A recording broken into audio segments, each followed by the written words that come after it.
So hello दोस्तों, तो ये वीडियो होने वाली है कैसे आप अपने एंड्रॉइड स्मार्टफोन से ही वेबसाइट क्रिएट कर सकते हैं बेसिक HTML और CSS की हेल्प से। तो इस वीडियो में मैं कुछ इस तरह की वेबसाइट बना के बताऊंगा। तो ये होगा वीडियो का पार्ट 1 जिसमें हम सिर्फ HTML को कवर करके वेब पेज क्रिएट करेंगे, और जो नेक्स्ट वीडियो आएगी उसमें इसी के ऊपर CSS अप्लाई करके कंप्लीट वेबसाइट तैयार करेंगे। तो चलिए वीडियो को स्टार्ट कर लेते हैं। सो गाइस, सबसे पहले हमको एक फोल्डर क्रिएट कर लेना होगा। तो चलते अपने फाइल मैनेजर पे। तो यहाँ पे फाइल मैनेजर में जाने के बाद वेबसाइट नाम से एक फ़ोल्डर क्रिएट कर लेते हैं। तो इसके बाद हमको रिसोर्सेज की ज़रूरत पड़ेगी, जैसे कि ऑडियो, फोटो, वीडियो। तो इसे भी हम वेबसाइट वाले फोल्डर में कॉपी कर लेते हैं। तो इसके बाद अब ओपन कर लेते हैं अपने ID को। तो इसका लिंक डिस्क्रिप्शन में मिल जाएगा, आप वहाँ से डाउनलोड कर सकते हैं। तो इसके बाद आप 3 लाइन पर जैसे ही क्लिक करेंगे तो यहाँ पर आपको ओपन फोल्डर कर देना है, और इसके बाद यहाँ पर से वेबसाइट वाला जो फोल्डर बनाया आपने उसे सेलेक्ट करके सेलेक्ट फोल्डर पे क्लिक कर देना। तो इसके बाद आपके सामने untitled.txt नाम की फाइल बन जाएगी। तो आपको इसको सेव कर देना। इसके बाद 3 लाइन में क्लिक करके आप untitled.txt जो फाइल है उसको रीनेम कर देना है index.html में। तो अब हमारी HTML5 की फाइल यहाँ पर क्रिएट हो चुकी है। तो अब स्टार्ट करते हैं टैग लिखना। तो सबसे पहले anchor tag, isolation mark, doc type, HTML, और इसे क्लोज कर देते हैं। तो इसके बाद ले लेते हैं HTML टैग। तो इस ID में आपको एक ऑप्शन मिल जाता है, जैसे आप कोई भी टैग लिखते हैं तो वो ऑटोमेटिक क्लोज भी हो जाता है। तो इसके बाद ले लेते हैं मेटा टैग। तो मेटा टैग हम लेंगे आपको व्यू पोर्ट के लिए, जिससे कि आपकी जो वेबसाइट है वो प्रॉपर तरीके से स्केल हो जाए आपके किसी भी एंड्रॉयड डिवाइसेज में। तो इसके लिए हमारे पास होता है एक नेम एट्रीब्यूट जिसमें हम लेते हैं व्यू पोर्ट, और कंटेंट एट्रीब्यूट जिसमें हम लेते हैं width equal device width initial scale 1.0। तो इसे भी क्लोज कर लेते हैं। तो मेटा टैग भी एक एम्प्टी टैग होता है, तो इसके लिए भी कोई क्लोजिंग टैग नहीं होता। तो इसके बाद अब ले लेते हैं हेड टैग। तो आप देख सकते हैं ये ऑटोमेटिक क्लोज हो गया। तो हेड टैग के अंदर ले लेते हैं टाइटल टैग। तो टाइटल टैग के अंदर हम कुछ भी लिख सकते हैं। तो फिलहाल यहाँ पर को एग्जाम्पल ले लेते हैं। तो अब हेड टैग के बाद ले लेते हैं यहाँ को बॉडी टैग। तो किसी भी वेबसाइट का जो वी पोर्ट है वो सब इसी के अंदर आता है। तो अब हेडिंग टैग के लिए हम यूज़ करते हैं H1 टैग। तो इसके लिए हम यहाँ को अपने चैनल का नाम ही फिलहाल लिख लेते हैं टेकट्यूबर पंकज, और इसे सेव करके एक बार ब्राउज़र में इसका प्रीव्यू देख लेते हैं। तो ये रेंडर हो चुका है। तो अगर हम इसे सेंटर करना चाहें तो इसके लिए हमारे पास एक सेंटर टैग होता है। तो जितने भी एलिमेंट हमको सेंटर करने होते हैं उसके बाद हमको सेंटर टैग को क्लोज कर देना होता है। तो इस तरीके से सेंटर टैग क्लोज करने के बाद ये एलिमेंट आपका सेंटर आ जाएगा। तो इसके बाद अब हम कुछ और एलिमेंट भी यहाँ को ऐड कर लेते हैं, जैसे कि इमेज। तो इमेज के लिए हम img टैग का यूज़ करेंगे। तो img टैग भी एक एम्प्टी टैग होता है, तो इसका कोई क्लोजिंग टैग नहीं होगा। तो इसके लिए एक एट्रीब्यूट होता है src, जिससे कि हम अपनी इमेज का यहाँ को सोर्स दे सकते हैं, जो कि है logo.png। तो इसके बाद आता है हाइट एट्रीब्यूट, जिसमें हम इसकी हाइट को स्पेसिफाई करवाएंगे।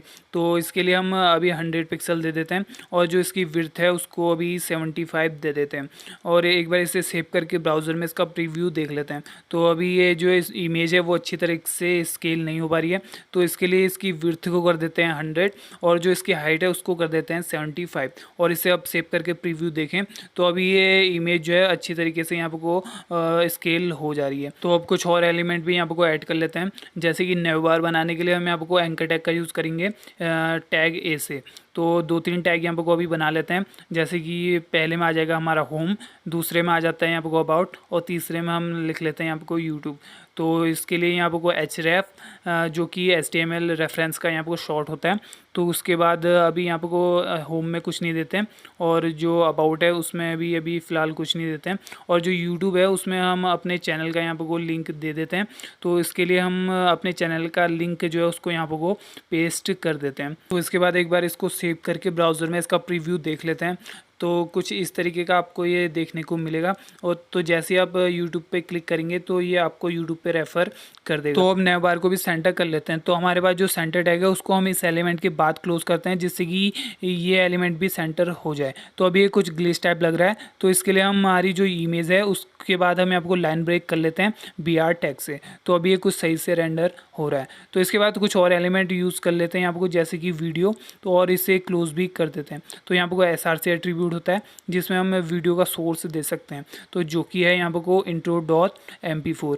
तो इसके बाद यहाँ पर को हाइट एट्रीब्यूट होता है, जिसमें हम इसकी हाइट अभी दे देते हैं 300 पिक्सल और जो इसकी विड्थ है उसको दे देते हैं अभी यहाँ पर को 400 पिक्सल। तो इसी के साथ वीडियो में कंट्रोल के लिए यहाँ पर को एक कंट्रोल एट्रीब्यूट भी होता है जिसकी वैल्यू दे देते हैं ट्रू, और इसको रेंडर करके देखते हैं तो अभी ये वीडियो सही से रेंडर हो रही है। इसी के साथ वीडियो को स्पेसिफाई करने के लिए यहाँ पर को एक हेडिंग भी दे देते हैं जिसको लिखते हैं सेंटर टैग के अंदर। तो H1 टैग के अंदर यहाँ पर लिखते हैं हम दिस इज वीडियो। तो इसको ब्राउज़र में एक बार देखें तो कुछ इस तरीके से ये देखने को मिल जाता है।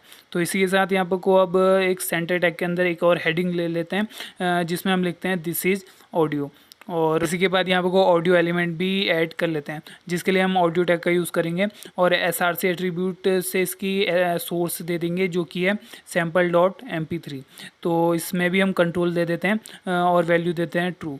तो इस तरीके से यहाँ पर को हमारा जो ऑडियो है वो भी ऐड हो चुका है। लास्ट में अबाउट सेक्शन भी ऐड कर लेते हैं। तो इसके लिए हम H1 टैग के अंदर लिखते हैं यहाँ पर को अबाउट अस और इसको एक ID भी दे देते हैं ID एट्रीब्यूट से ABT। तो ABT को हम यहाँ पर को ऐड कर लेते हैं अबाउट सेक्शन में, जिससे कि आप जैसे अबाउट में क्लिक करेंगे तो अबाउट सेक्शन हमारा ओपन हो जाएगा। तो इसके बाद कुछ और यहाँ पर को anchor tag 2-3 anchor tag use कर लेते हैं जिसको हम रेफरेंस दे देते हैं यहाँ पर को इंस्टाग्राम, फेसबुक और यूट्यूब के लिए। तो यहाँ पर को मैं अपने सारे लिंक पेस्ट कर देता हूँ कुछ इस तरीके से, और जैसे ही हम इसे सेव करेंगे और इसका प्रीव्यू देख लेते हैं एक बार ब्राउज़र में तो कुछ इस तरीके की वेबसाइट देखने को मिलेगी और यहाँ पे आप जिस भी लिंक पे क्लिक करोगे आप वहाँ पे रेफ़र हो जाएंगे। सो आई होप गाइस आपको वीडियो पसंद आई होगी। वीडियो से जुड़ा कोई भी सवाल या फिर सुझाव हो तो नीचे कमेंट करके जरूर बताना। वीडियो पसंद आई तो वीडियो को लाइक भी कर देना, शेयर भी कर देना, और नेक्स्ट वीडियो आएगी CSS के ऊपर तो चैनल को सब्सक्राइब करके बेल आइकन के नोटिफिकेशन को ऑल पे सेट कर देना। तो यही था इस वाली वीडियो के लिए।